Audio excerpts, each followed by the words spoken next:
significativas. Muitas das peças de reposição de um carro terminam sendo utilizadas em outro, entendeu? E brasileiro é criativo, ele vai dar um jeitinho.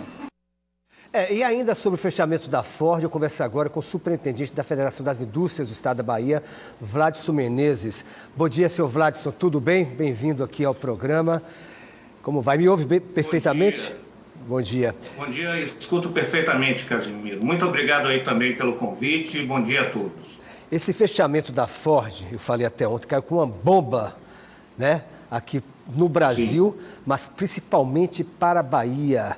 Como é que o senhor viu isso? Que tipo de impacto negativo? A gente sabe que, por exemplo, segundo estudos do SEI, órgão de estudos socioeconômicos do governo do estado, a queda vai ser um baque de 5 bilhões na nossa economia, o que representa 2% do PIB. Como é que o senhor analisa esse fechamento? O que a gente pode esperar daqui para frente? Olha, realmente o impacto é tremendo, né? E pelo menos dessa maneira e nesse momento o fechamento não foi esperado, não era esperado. Sabíamos que a Ford estava numa situação de alguma dificuldade, mas não era imaginável que com os incentivos que ela tinha, com a escala que ela tinha, principalmente aí, especificamente na Bahia, a fábrica ficasse insustentável. A partir do momento que essa fábrica ficou insustentável e anunciada a decisão, os impactos são tremendos.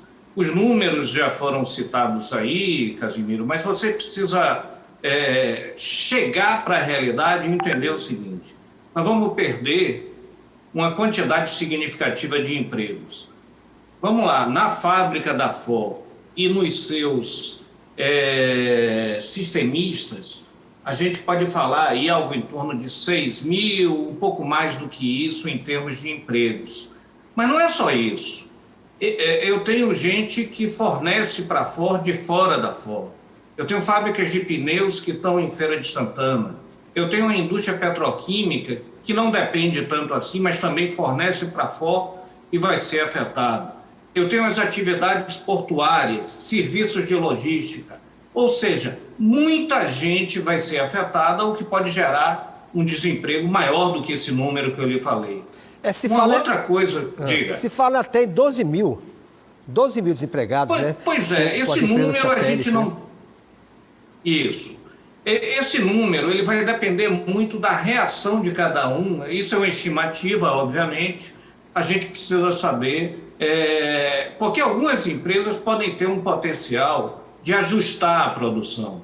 Então, fabricante de pneu, ela pode aumentar a sua participação no mercado externo, aproveitando, inclusive, que como tem poucos insumos de fora e os preços são competitivos, ela consegue vender para o exterior. Isso seria uma forma de tentar minimizar o prejuízo. Mas o prejuízo é grande, o desemprego é grande, e aí vai chegar aonde? Vai chegar na universidade que dá aula em Camaçari, vai chegar no comércio, no shopping center que está lá, vai chegar nos imóveis da região, ali na linha verde, onde morava boa parte do pessoal que trabalha, ou trabalhava, ainda trabalha, né, no complexo Ford. É um impacto significativo, é ruim, é difícil e tem que se trabalhar para reverter, Casimiro. Agora, senhor Vladson, os funcionários da Ford, eu li, o senhor também deve ter lido, se sentiram traídos pela fábrica, né, pela montadora. E uma pergunta que se faz muito é a seguinte: a empresa pode sair assim de boa de uma hora para outra sem alguma cláusula? Foi tudo cumprido pela empresa, por exemplo? Ela pode pegar o boné, como se diz, embora e deixar para trás? Tudo, não tinha nada no contrato que definisse um tempo maior, não sei, alguma coisa. Foi tudo cumprido, por exemplo? O que acontece? A empresa gozava de incentivos estaduais, de incentivos federais, de financiamento, certo? Financiamento do BNDES, que é um financiamento relativamente barato. Vai depender do contrato de cada um. Certamente a Ford, que é uma empresa sólida, forte, multinacional, organizada, deve ter olhado isso. A gente não conhece os detalhes do contrato, mas você também não pode impor que uma indústria continue funcionando, dando prejuízo, que era essa a alegação da empresa. Agora, que isso é muito ruim e que isso poderia ter sido negociado antes, poderia, mas a estratégia da empresa tem que ser respeitada. Agora, a FIEB se reuniu recentemente com o Rui Costa, governador do estado, né? E o governador chegou a falar que vai procurar outros países para que aproveite o parque automotivo da Ford, que é um parque novo, completa 20 anos agora no mês de outubro, ou seja, é um parque mais propício para receber uma nova montadora. Já existe alguma perspectiva? João Leão, que é vice, falou muito na China. O senhor acha que o caminho passa pela China ou existe uma perspectiva também de outros países? Tá havendo essa conversa. Nós tivemos realmente com o governador na terça-feira. Ele já consultou algumas embaixadas. O próprio governo falou em China, falou, além da China, no Japão e na Coreia. Na conversa conosco, nós sugerimos também a Índia. Há essa possibilidade. Agora, uma possibilidade dessa vai passar por um avanço maior nesse processo. Não é trivial, né? É difícil, vai ter negociação e a gente tem que mostrar não só que a fábrica é relativamente recente, tem equipamentos modernos, era de longe a fábrica mais moderna da Ford na América Latina, mas também que a gente tem estrutura na Bahia para receber um novo investimento. E depois, todo um processo de negociação, Casimiro. Eu não estou tendo o seu retorno agora. Está me ouvindo agora? Eu estou lhe ouvindo. Tá ouvindo? Estou lhe ouvindo, mas não estou lhe vendo. Mas vamos Pronto, mas eu estou lhe conversar. vendo. Estou lhe ouvindo também. Pode falar. Bom, então... Então... Pode falar. Não, eu acho que eu concluí essa parte. A gente tem que mostrar que tem estrutura. Em relação a essa estrutura, então, falando um pouco mais... Não só uma quantidade de operários qualificados que estavam na Ford, mas também, e a Ford já deixou aqui, ela vai abandonar a produção, mas ela vai manter na Bahia o Centro de Desenvolvimento de Produtos, o que significa que vai deixar aqui engenheiros altamente qualificados. Inclusive vai fazer isso em parceria com o sistema FIEB, né, com o Cimatec Parque lá em Camaçari. Ou seja, esse ambiente externo que a gente tem na Bahia pode ser considerado atrativo. Agora, não basta, precisa negociar com o governo federal e precisa um ambiente de negócios no Brasil muito melhor do que o atual. É essa conversa que, assim, não se pode... negociar direto com a empresa que vier, seja ela indiana, seja ela chinesa ou de qualquer outro país, né? Sabendo que as perspectivas não sejam positivas.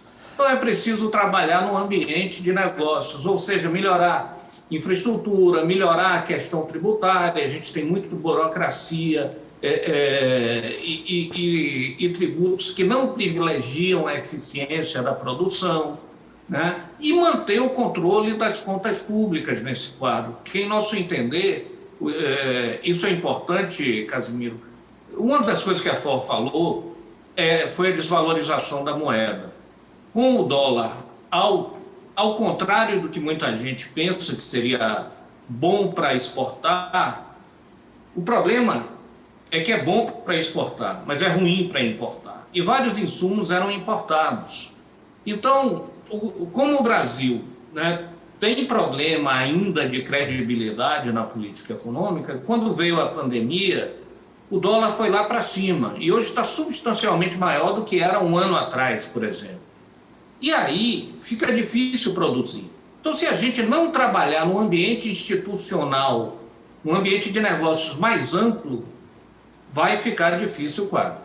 Agora, falando agora do governo federal, o presidente Jair Bolsonaro deu a entender que recebeu com naturalidade o fechamento da Ford, chegou até a declarar que é melhor do que pagar 20 bilhões, ou seja, que o brasileiro ia pagar impostos para sustentar a empresa. Como é que o senhor viu esse tipo de declaração do presidente da República? Veja, o que acontece? É natural, né, que uma empresa situada numa região menos desenvolvida goze de benefícios fiscais maiores. Isso é uma coisa que faz parte da política econômica brasileira e não é de hoje. A questão da Ford é mais ampla que isso, porque ela não está somente na Bahia e no Ceará, mas ela estava também em São Paulo, né? Existe, e é natural que cada uma empresa queira incentivo. O setor automotivo é importante, é verdade, né? Mas sustentar a empresa com base em incentivos é complicado. Só que, e aí entra a segunda parte, nesse sentido, o presidente Bolsonaro fez uma afirmação que faz sentido, mas não é só isso. Além dessa questão, eu tenho o que eu já falei aqui, que é a questão do ambiente de negócios. Eu tenho incerteza, insegurança jurídica, né, questões trabalhistas complexas, problema de infraestrutura. O incentivo vem minimizar isso. Na verdade, se eu não atacar essas grandes questões, começando pela reforma tributária, que a gente espera há um bom tempo, o Brasil vai continuar sendo um ambiente difícil para as grandes multinacionais. Enquanto elas estiverem ganhando dinheiro, ok, mas quando passam por dificuldades, não há nenhuma razão para crer que no momento seguinte a gente vai melhorar. Então é preciso atacar essas questões.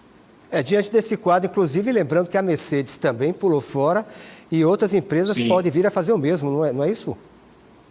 Existe essa possibilidade. Algumas empresas saíram do país, fala-se na automotiva também, na Audi.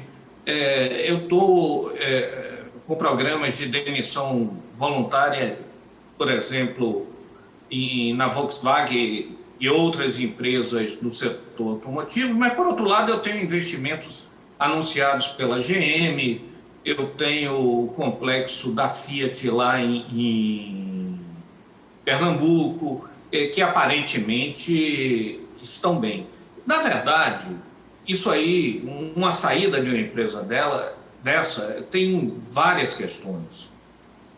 O ambiente de negócios não é bom, já falei isso. Mas a questão da Ford não é só o ambiente de negócios. Ela passa também por uma decisão estratégica mais geral da empresa. No cenário internacional, a gente vê um movimento que é de incorporação de novas tecnologias. Então, eu estou falando aí veículo elétrico, veículo autônomo sem motorista, novos padrões ambientais. Essas mudanças que estão acontecendo, elas tornaram mais fácil investir e produzir. Um carro elétrico, a bateria é 30% do custo aproximadamente, segundo informações que me foram passadas. Então, o que acontece? É mais fácil, nesse caso, produzir em países mais desenvolvidos e que, inclusive, o custo da mão de obra não pesaria tanto, Aí o que acontece? Eu vejo que a própria Ford está investindo em carro elétrico no Canadá e em Detroit, nos Estados Unidos, num processo de um ano para cá. Esse ajuste e um outro aspecto, que são as características do mercado brasileiro, e a inserção da Ford. A Ford vem perdendo espaço no mercado. Ela tem hoje mais ou menos 7% do mercado brasileiro, tinha em 2019, não sei o número de 2020, mas é similar a isso. Mas ela se especializou, tinha um EcoSport, é verdade, mas tinha um Ford Ka, são veículos de passeio, que não tem grande valor agregado. Então, à medida que você incorpora novas tecnologias, você precisa de veículos de maior valor agregado para justificar isso e dar o retorno, senão você fica para trás. Então tem esse aspecto específico da Ford que prejudica a empresa e que certamente colaborou com essa decisão. Se eu adicionar a isso incentivos fiscais, que ela certamente recebeu em larga escala agora na Argentina, né, e onde ela produz o Ranger, a Ranger, né, que tem maior valor do que os carros produzidos aqui, dá para entender a lógica. Agora, tudo isso poderia ser minimizado se eu tivesse um bom ambiente de negócios e se eu tivesse incentivo a investimento tecnológico, por exemplo. Obrigado pela entrevista, senhor Vladson Menezes, aí da FIEB, torcendo para que a gente consiga captar alguma empresa que venha ocupar o parque automotivo da Ford e que toda essa mão de obra desempregada volte ao mercado de trabalho, não é verdade? Obrigado ao senhor pela entrevista. Um abraço. Eu é que agradeço, um bom dia, torcendo aí para reverter esse quadro. Obrigado mais uma vez, forte abraço, é isso aí, torcendo mesmo.